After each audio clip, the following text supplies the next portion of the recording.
The boutique door chimed as Camille stepped inside her simple canvas sneakers, barely making a sound, but the judgment in the room was deafening. Maison Royale Atlanta gleamed like a shrine to wealth. Chandeliers spilled light across marble floors, and the air carried the thick perfume of roses.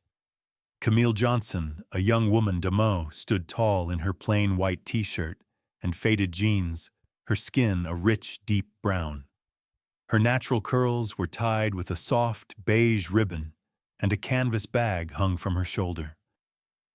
Savannah had taught her silence could be stronger than words. Today she'd test that lesson in Atlanta's luxury world. Behind the polished counter, 3 women looked up. Victoria Barnes, tall and icy, offered a sweet but sharp smile. "Good morning, ma'am," she drawled. "You must be lost, sweetheart. Our gowns start at $75,000. Rachel Monroe shifted awkwardly behind her manager, while Brittany Carter, younger and eager, was already lifting her phone, activating a live stream. "Let's give our followers a little entertainment," she whispered. Camille stepped closer, calm and poised. "I have a 10 o'clock appointment," she said softly, pulling out her phone to show an email confirmation. Camille Johnson, pale blue silk pearl embroidery. Ordered 8 months ago. Brittany leaned in, mocking. "Probably hacked someone's email," she snickered. "Straight out of a thrift store." Rachel bit her lip, but said nothing. Victoria barely glanced at the screen, her eyes scanning Camille's modest outfit. "There must be a mistake," she replied, gesturing to Camille's worn sneakers. "This is a private atelier. We don't do this." "No mistake," Camille answered, her voice steady. "I placed my order. I'd like to try my gown." The boutique doors opened again. Eleanor Whitmore swept in her fur coat, trailing behind her diamonds, flashing under the morning light. She stopped abruptly, narrowing her eyes. "Who let this riffraff in?" she snapped. "This is an insult to couture." Victoria's smirk widened, encouraged by Eleanor's arrival. Brittany's livestream numbers surged as comments rolled in, laughing emojis, mocking hashtags, cruel jokes. "Look at her," Brittany narrated gleefully, trying to play dress-up. Camille stood motionless, her fingers gripping the strap of her canvas bag. Her face remained composed, a wall against the rising tide of mockery. Eleanor stepped closer, flicking Camille's t-shirt with a manicured nail. "You don't belong here," she declared, her voice ringing through the boutique. "You're making a mistake," Camille thought. She spoke softly, barely above a whisper, but firm enough to cut through the noise. "You're making a mistake." Victoria crossed her arms. "Time to go, darling," she said. "Let's not make a scene." Brittany and Rachel flanked Camille, steering her toward the door like she was an unwelcome guest. The livestream count soared past 5,000. Comments flooded in, "Trash doesn't belong here. Kick her out." As Camille reached the velvet curtains, Victoria called out one last time, "Try Walmart next time." The glass door swung shut behind her. Atlanta's crisp morning air greeted her, but behind her the boutique buzzed with cruel satisfaction. Camille grips her bag tightly, but responds softly, "You're making a mistake." The live stream ticks past 5,000 viewers. By noon, Camille's quiet humiliation had exploded into a viral storm, and Johnsgate was trending. What began as a cruel live stream inside Maison Royale Atlanta now spiraled across the country, fueled by thousands of viewers eager to mock. On Twitter, memes multiplied like wildfire. Camille's silhouette photoshopped against discount stores, captions jeering her outfit. Her skin, even the calm expression she had held beneath the chandeliers.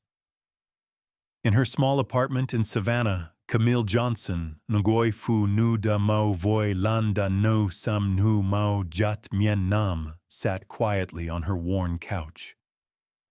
The soft autumn sunlight slanted through old wooden blinds, casting stripes across the stacks of fabric swatches and hand-drawn sketches pinned on her corkboard. Her tiny space, once a place of quiet creation, now felt smaller beneath the weight of the world's attention. Her phone buzzed relentlessly, vibrating against the chipped coffee table. Notifications piled up, social media tags, news articles, text messages she chose not to open. She didn't need to see them. The headlines told her enough. Atlanta gossip: Black woman's failed stunt at elite boutique sparks outrage. The article painted her as an opportunist, trying to infiltrate high society, suggesting her appointment confirmation was likely forged. Beneath the headlines, comments flooded in, some venomous, others patronizing. She doesn't belong in places like that. Stay in your lane, sweetheart. The words were sharp, but Camille remained still, her hands folded neatly in her lap. Her breathing was steady, her eyes tracing the delicate lines of the pale blue gown sketch pinned before her. The design shimmered in her mind, its pearl embroidery glistening like moonlit waves, her true creation, untouched by the world's scorn. Her phone lit up again, this time with a familiar name. Nathaniel Grant. Nate. She answered quietly, her voice steady despite the storm outside. "Hi, Nate." Nate's calm, steady voice came through the line. "I saw everything, love." A pause. "They don't know who they're dealing with." Camille closed her eyes briefly, drawing strength from his tone. "They don't need to know," she replied softly. "Not yet." "They will soon enough," Nate said gently. "You sure you're ready?" "Yes," she whispered. "We've prepared for this." As they spoke across Atlanta, Brittany Carter sat in her high-rise apartment, thrilled at her newfound fame. The young employee, still fresh to the luxury world, grinned as her live-stream statistics climbed. "Maison's never been hotter," she bragged to her online followers. Her phone buzzed again, another brand requesting a collaboration. She could barely contain her excitement. Going viral changes everything, she giggled. At Maison Royale, Victoria Barnes stood behind the gleaming counter, equally satisfied. She spoke on speakerphone with Eleanor Whitmore, sipping champagne from a crystal flute. "You handled that beautifully, Victoria," Eleanor praised. "Maison's image has never looked stronger. We've sent a clear message: standards must be maintained." Victoria's lips curled into a satisfied smile. "Indeed, Eleanor. We don't let anyone walk through these doors and tarnish our reputation."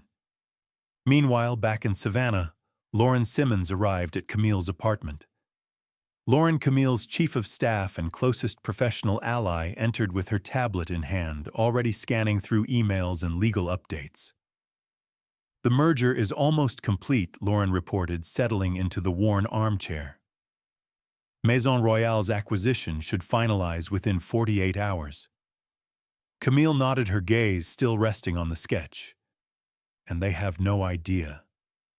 "None," Lauren confirmed. "Victoria and her little team think they're riding a publicity high. They won't see it coming." Camille's expression softened, though her voice remained even. It was never about revenge. Lauren offered a small smile. "Of course not. But justice has its place." Outside, the Savannah breeze rustled the trees, carrying the faint scent of damp leaves and coffee from a nearby cafe. The world kept spinning, unaware that the woman they mocked was preparing to turn everything upside down. Atlanta Gossip's latest headline buzzed on Brittany's screen: "Jean's Gate surpasses 2 million views." The live stream continued to spread as Brittany grinned at the camera. "And that, my friends, is how you build a personal brand." Camille studied her sketchboard one last time, tracing the pearl detailing with her fingertip. The noise outside didn't matter. What mattered was the work, her work, which would soon speak louder than any insult. Soon she whispered her voice, carrying a quiet fire. 3 days later, as luxury cars rolled into Callaway Gardens, Camille stepped onto the estate and into her reckoning. The morning sun bathed the Georgia countryside in a golden glow, making the white orchids lining the stone pathways shimmer like scattered pearls. The tall pines stood like silent sentinels, witnessing the quiet tension growing beneath the lavish celebration. Camille Johnson Ngoi Fu Nu Da Mau Voi Landa No Sam Ong An Nhumat Juong walked with a quiet grace. She wore a sleeveless, pale linen dress that skimmed her knees, her worn ballet flats brushing softly against the cobblestones. There was no jewelry, no handbag, nothing but the calm strength in her deep brown eyes. Around her, Atlanta's finest gathered their pastel gowns and tailored suits glittering under the morning sun. Jeansgate still dominated headlines, but Camille had something far greater prepared. Inside the courtyard, a string quartet played softly, filling the air with Mozart's light notes. Champagne flutes clinked as whispers spread like wildfire. Influencers, socialites, and business elites filled the space, eager not only for the high-profile wedding, but for the unspoken drama they hoped to witness. Near the grand fountain, Brittany Carter spotted Camille first. Her sharp gasp sliced through the gentle music. "No way," she hissed immediately, raising her phone. Her live stream blinked alive as she whispered gleefully, "She's crashing again." The viewer count shot upward, thousands tuning in within seconds. Victoria Barnes, standing nearby in a deep violet gown, narrowed her eyes. Her voice dropped into a cutting tone. "She's got nerve, I'll give her that." Rachel Monroe lingered behind them, her expression uneasy. She shifted on her heels, glancing nervously between Victoria and Camille. At the far end of the courtyard, Eleanor Whitmore sipped from a crystal flute, watching with thinly veiled disdain. Tiffany Blake, clad in a blinding pink gown, leaned in toward her followers, phone in hand, smirking for the camera. "Looks like someone forgot where she belongs." Tiffany laughed, her voice sugary but sharp. The whispers thickened. "Who let her in? She doesn't belong here. She's embarrassing herself." Suddenly, one of Tiffany's young interns flung a tiny pistachio macaron toward Camille. It struck her linen dress, leaving a faint green stain. Laughter erupted, feeding Brittany's growing online audience. The viewer count surged past 50,000. But Camille stood as steady as the oaks surrounding the estate. Her hands clasped gently in front of her, her posture straight as a blade. "I'm invited," she said, her voice clear though soft. "Check the list." Victoria waved a dismissive hand. "This isn't your place." She signaled to Derek Wells, one of the security guards posted nearby. Derek, a tall man with a buzz cut and professional calm, approached respectfully but firmly. "Ma'am, let's step aside," he said, reaching gently for Camille's arm. His tone was polite, but the intent was clear. At that moment, a commotion rippled through the crowd as Sophia Lane, a well-known heiress clad in molten gold silk, pushed forward, bracelets jingling.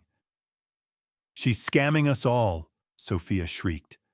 Her voice rang across the marble, silencing the quartet. She grabbed a glass of white wine from a nearby tray and flung it toward Camille. The cold liquid splashed against Camille's dress, streaking down the fabric in thin rivulets. Gasps and bursts of laughter followed. Brittany's stream hit 80,000 viewers, the comment section exploding with jeers.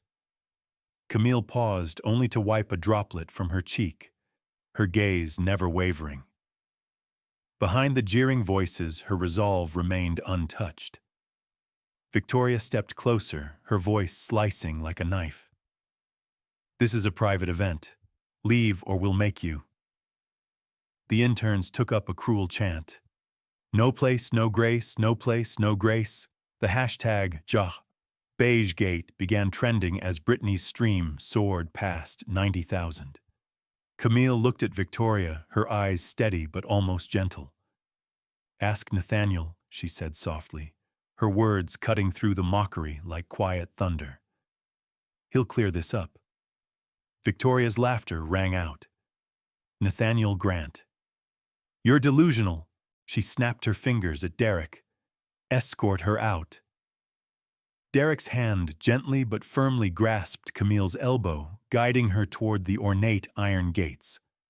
The crowd followed closely, phones held high like torches.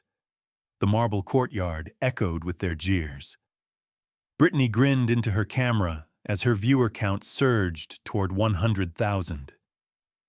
"Here we go again," she whispered gleefully. "Beige girl gets the boot." At the edge of the courtyard, Rachel lingered, her voice trembling as she whispered, "I'm sorry." But her words were lost in the sea of voices. As Derek led Camille past the blooming orchids, the jeers reached their peak. "Wedding crasher, go home," someone shouted. Yet Camille walked with her head high, her silence more powerful than any words. Then the grand doors behind them swung open, halting the crowd's chant, as if a switch had been flipped. A hush swept through the courtyard, like a breeze through dry leaves. Nathaniel Grant stepped forward, his tailored black tuxedo crisp against the morning light. His dark eyes locked protectively on Camille. "Unhand my fiancée," he said, his voice calm but firm, carrying across the stunned gathering.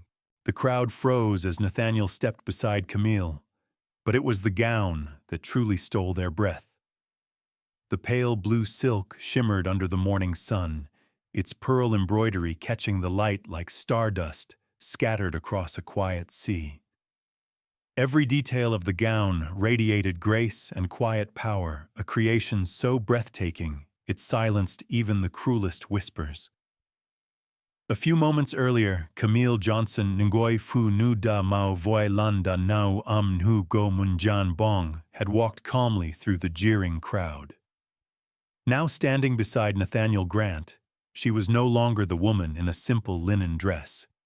Her natural curls were swept up, pinned with a single pearl that gleamed like a tiny crown. Every eye locked on her, and every mocking voice fell silent. The hush thickened as Nathaniel addressed the stunned crowd. His voice was calm, steady, yet rang with quiet authority. "Allow me to introduce my fiancée," he said. "This is Camille Johnson." Gasps rippled through the gathering. Even those who had mocked her earlier exchanged bewildered glances. Britney's livestream viewers skyrocketed past 200,000, her hands trembling slightly as she struggled to keep filming. Victoria Barnes, standing near the front, blinked in disbelief. "No, that's not possible," she whispered, her voice dry. Nathaniel continued, his eyes never leaving Camille. "You may know her by another name, the founder and CEO of Lux Essence." The name struck the crowd like a lightning bolt. Lux Essence, the elusive minimalist fashion brand that had taken the global runways by storm, admired for its timeless designs and whispered mystery surrounding its founder. Few knew who truly stood behind the billion-dollar empire. Until now. Eleanor Whitmore's champagne glass slipped in her hand, the liquid sloshing over its rim. Tiffany Blake's jaw hung slack, her phone lowering slowly as reality crashed down around her. Nathaniel's voice remained steady. 8 years ago, Camille started Lux Essence from a rented apartment in Savannah with nothing but her talent, determination, and an old sewing machine. Today, Lux Essence is valued at over $12 billion, and just last week, he paused, letting the weight of the moment build. Camille finalized the acquisition of Maison Royale. The courtyard gasped again. Rachel Monroe's face paled. Britney's stream surged toward 300,000 viewers as comments flooded in, "She owns Maison CEO." We had no idea. Victoria stumbled, slightly gripping the edge of a nearby chair. This can't be true, she gasped, her composure unraveling. Lauren Simmons, Camille's composed chief of staff, stepped forward with a sleek tablet in hand. Nathaniel nodded toward her. Lauren, would you kindly confirm? Lauren's voice was clear, sharp, and firm. As of 48 hours ago, Camille Johnson is the sole controlling owner of Maison Royale, now fully integrated under the Luxe Essence portfolio. Silence swallowed the courtyard. Every phone lowered as the weight of the truth settled on the gathering. Nathaniel's eyes grew sharper as he turned his gaze toward the four women who had orchestrated Camille's public humiliation. And now he said the matter of accountability. Lauren lifted the tablet once more, reading from the prepared list. Victoria Barnes, Brittany Carter, Rachel Monroe, Tiffany Blake. Responsible for the public harassment and defamation of Maison Royale's CEO.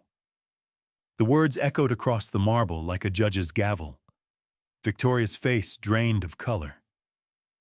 "This is a mistake," she shrieked, her voice cracking. I didn't know who she was, but it was too late. Derek Wells and his security team stepped forward quietly, efficiently. Brittany fumbled with her phone, trying to end the live stream, but one of the guards gently took the device from her hands. Her stream froze with over 400,000 viewers still watching. "I'm Jade Perry." Tiffany protested, stumbling as she backed away. I didn't know, but her voice faded beneath the murmurs of the crowd. Rachel, standing frozen at the edge, whispered, "I'm sorry," though no one seemed to hear. Tears welled in her eyes as she watched her colleagues being escorted past the orchids. Photographers circled outside the gates like vultures, capturing every stumble, every tear, every crack in their once pristine image. Headlines began flashing across news sites before the scene had even finished unfolding. Maison staff publicly dismissed by mystery CEO bride. Camille stood unmoved, her pearl-studded gown shimmering softly, her silence carrying more weight than any angry word. The same woman who had been mocked and humiliated now stood at the center of power, not because she shouted, but because she had waited for truth to speak for her. The guests, once eager to ridicule, now stood awkwardly, some lowering their eyes, others murmuring apologies too late. Nathaniel gently reached for Camille's hand, his eyes filled with unwavering pride. The string quartet hesitated, then resumed their melody, tentative at first, then swelling as the weight of the moment shifted toward reverence. The courtyard fell into a new kind of hush, not one of judgment, but of awe. Camille's silence was her power, her grace a blade that cut through their scorn and left only truth behind. The marble courtyard echoed with the fall of reputations, but Camille's silence spoke louder than any scream. The once glittering faces of Atlanta's elite watched as Victoria Barnes, Brittany Carter, Tiffany Blake, and Rachel Monroe were escorted past the stone arches. The cameras outside flashed wildly, immortalizing their disgrace. Yet amid the storm, Camille Johnson, Ngoi fu nu da mao voi lan da nao sam nu go mun, remained still, her breath calm, her presence steady. She had warned them once, "You're making a mistake." Now they were beginning to understand. Hours later, as the sun dipped behind the pines and the golden hour painted Callaway Gardens in soft amber light, a quiet corner near the estate's fountain became the stage for a different kind of reckoning. Victoria Barnes stood there alone. Her violet gown, once regal, now felt like a heavy costume. Mascara streaked her pale face, and her hands trembled as she waited. When Camille approached, accompanied only by Lauren Simmons, Victoria immediately dropped to her knees, her voice shaking. "Please," she whispered. "Please let me explain." Camille paused before her, her gown shimmering gently in the fading sunlight. She said nothing at first, simply allowing the moment to breathe. I was wrong. Victoria choked out her tears, pooling at the corners of her eyes. I mocked your skin, your clothes, your worth. I thought I was better than you. Her words tumbled out raw and broken. I built my entire career on a lie. The luxury bags, the connections, all borrowed, all fake. I wanted so badly to belong that I became someone I wasn't. And when you walked in that day, I saw myself. That terrified me. The confession hung heavily between them.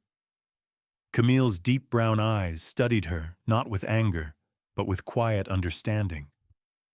She saw not only Victoria's humiliation, but the weight of years spent performing an identity that was never truly hers. Lauren watched silently, ready to intervene if needed, but Camille raised a hand gently. I see your regret, Victoria, she said softly, her voice warm but resolute. But forgiveness isn't absolution. It's a chance to change. Victoria sobbed harder, lowering her head. I will do anything to make this right. Camille knelt slightly, lowering herself to meet Victoria's tearful eyes. Luxe Essence Bridal will soon expand, she said. I need someone willing to show the world what transformation looks like. Someone who understands how far pride can fall and how high humility can rise. Victoria's breath caught. Me, she whispered in disbelief. Yes, Camille nodded. Not for your past, but for the change you can inspire. Victoria's tears flowed freely now, but for the first time her sobs carried a hint of hope. As they spoke, Lauren's tablet buzzed softly. New headlines had begun surfacing online: Camille Johnson's unexpected act of Grace Sparks' industry conversation. The scandal was evolving not into mere gossip, but into a conversation about redemption. Elsewhere near the courtyard, Rachel Monroe stood alone beneath a white pergola draped in orchids. She clutched a small envelope in her hand, debating whether to approach. Finally, she gathered her courage and stepped quietly toward Lauren. Ms. Simmons Rachel said softly, her voice barely above the rustling leaves. May I speak to Camille? Lauren glanced at Rachel's trembling hands and tearful eyes. Are you sincere? She asked gently. Yes, Rachel whispered. I was wrong too. I didn't stop them. I stood there and I let it happen. Lauren nodded thoughtfully. Camille believes in second chances, but only when they're earned. I'll arrange for you to meet her after the ceremony. Rachel exhaled her shoulders, releasing a weight she had carried for days. Meanwhile, in the digital world, Britney's once booming livestream account went silent. Her sponsors withdrew, her followers dropped by the thousands. Tiffany's influencer deals crumbled in hours. But Camille never once spoke their names publicly again. The world could judge them.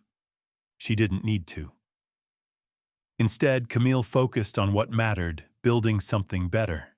Inside the grand ballroom, final touches were being prepared for the evening's ceremony. The chandeliers sparkled under warm golden lights, white orchids cascading from tall centerpieces.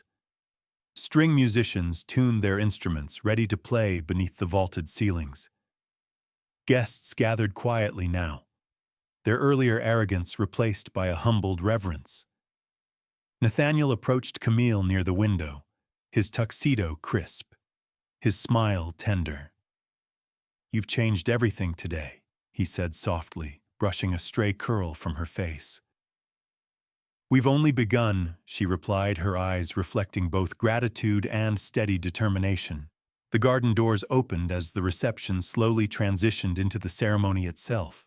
Soft music played, welcoming guests to witness not only a marriage, but a declaration of a new era for Luxe Essence. Outside by the fountain, Victoria remained on her knees for a moment longer, watching Camille disappear into the grand hall. Redemption had been offered, but it was up to her to rise and prove worthy. The weight of pride had fallen. Now came the harder work of rebuilding. As the sun dipped behind the Georgia pines, the grand hall of Callaway Gardens glowed like a cathedral of light and hope. Chandeliers sparkled beneath vaulted ceilings, their crystals casting soft rainbows across the marble floor. White orchids cascaded from towering arrangements, filling the air with their delicate scent. The storm of the morning had passed. What remained was reverence. At the heart of it all stood Camille Johnson Ngoy Fu Nu Da Mao Voi Lan Da Nau Sam Lap Lanch Nhu Ho Fach Doi An Jen Vang. Her pale blue silk gown flowed like a river of moonlight, the pearl embroidery shimmering with each breath she took. Every guest now watched her not with disdain, but with awe, their whispers replaced by silent admiration. Nathaniel Grant waited at the altar, his black tuxedo tailored to perfection, his eyes never leaving Camille as she approached. His gaze held no fear, only pride and unwavering devotion. The murmurs hushed as Father Matthew O'Connor, in his silver-trimmed robes, stepped forward beneath the grand arch of flowers. The ceremony began with quiet grace. Father Matthew's voice, warm and steady, guided them through the sacred vows. Camille's voice rang clear, steady as a sunrise. "I promise to stand with you through all storms," she said, her words carrying across the hushed room like a gentle breeze. Nathaniel's reply was equally strong. "And I vow to be your shield, your partner, through every step of this journey." Their hands clasped tightly, sealing the promises, with a kiss both tender and profound. The guests erupted in applause, not just for the marriage, but for the journey that had led them here, a triumph of love, dignity, and quiet strength over cruelty and judgment. As the string quartet swelled into a gentle waltz, the reception unfolded beneath the starlit sky. Lanterns swayed softly above the garden, their lights like tiny fireflies dancing between the trees. Guests sipped champagne and exchanged whispers of awe, the earlier cruelty, now a distant shadow. Camille and Nathaniel moved together across the marble floor, their first dance a quiet celebration of all they had overcome. The blue silk of her gown rippled like liquid moonlight, as Nathaniel whispered in her ear, "You changed the world today."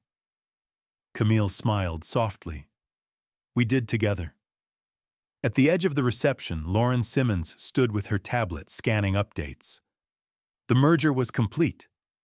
Luxe Essence and Maison Royale were now one, reshaping the fashion industry in ways the old guard had never anticipated.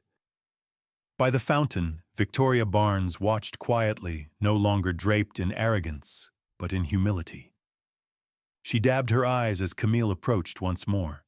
"I won't waste this chance," Victoria whispered. "I will earn it." "I believe you will," Camille replied gently. Her forgiveness was not naivety. It was strength, a deliberate act of faith. Not far away, Rachel Monroe assisted Lauren, already beginning her new role as junior coordinator for Luxe Essence Bridal. Her once nervous demeanor had softened into determination. As the night deepened, Camille stepped onto a small stage beneath the oak trees. The crowd fell silent as she began to speak. Luxe Essence was born to create beauty for everyone, her voice carried with quiet conviction, not to gatekeep it. She paused, letting her words settle. For too long, this industry has whispered who belongs and who does not, by skin, by wealth, by appearances. But that ends tonight. Maison Royale will no longer stand as a symbol of exclusion. Together we will design for every woman, every story, every dream. She glanced toward Victoria and Rachel, their eyes glistening under the lantern light. "To those who judged me and others like me know, this cruelty builds nothing, but compassion builds everything." The applause was thunderous, rising like a wave that swept through the garden, shaking even the ancient oaks as if they too nodded in approval. Guests who once sneered now rose to their feet, their faces filled with respect. The industry leaders present knew tonight marked a turning point they could not ignore. As the final notes of the quartet faded into the night, Camille and Nathaniel slipped away from the crowd, walking hand in hand toward the quiet edge of the estate. The Georgia countryside stretched out before them, dark and endless stars, scattered like distant pearls across the velvet sky. Nathaniel brushed a curl from Camille's face. "You changed the world today, Camille Johnson." She smiled, her eyes reflecting the moonlight. "We're only just beginning." They stood for a moment beneath the vast sky, not simply husband and wife, but a force. Together, they had rewritten the rules, not through vengeance, but through grace. Her gown glowed softly in the moonlight, a beacon of everything she had built. She had walked through fire not to burn her enemies, but to light a path for others to follow. And as the stars whispered above Camille Johnson's reign, one built on compassion, dignity, and quiet strength, had only just begun. As the last lanterns swayed gently beneath the Georgia pines, and the soft notes of the string quartet faded into the evening breeze, Camille and Nathaniel stood quietly beneath the stars. The world around them had shifted, no longer ruled by whispers of judgment or narrow expectations, but filled instead with the quiet strength of grace, dignity, and truth. Camille's journey from that first cruel dismissal inside Maison Royale to the radiant ceremony beneath the oaks was never just about a gown or even a business empire. It was about something far more enduring, the quiet courage of a woman de Meaux who refused to let others define her worth. She had walked into rooms where she was not welcomed, stood beneath eyes that saw only her skin and not her soul, yet she never allowed their scorn to shape her identity. Her silence had not been weakness, it was patience. Her restraint had not been surrender, it was wisdom. In a world so quick to judge by appearances, by fabric labels, skin tones, or old money surnames, Camille's story gently reminds us that true worth is rarely worn on the outside. Talent, perseverance, and quiet integrity can carve paths through the harshest of storms. She did not conquer her adversaries with anger or revenge, but with something far more powerful, compassion, paired with unwavering conviction. And in that, there is a lesson for all of us, no matter our age or station in life. Like the steady glow of a lighthouse on a distant shore, one person's quiet strength can guide many through even the darkest waters. In Camille's world, kindness did not mean forgetting, but offering the chance for others to rise above their own failures. She reminded us that justice is not always loud, and that sometimes the softest voices leave the deepest echoes. Perhaps as we reflect on her path, we may find ourselves examining our own hearts. How often have we been quick to dismiss, to assume, to draw conclusions from a glance? And yet just beyond our assumptions may stand someone carrying the very light our world needs most. If this story has gently stirred something within you, consider passing its warmth forward to those still waiting for a hand to steady them, a voice to affirm them, or simply the gift of being seen for who they truly are.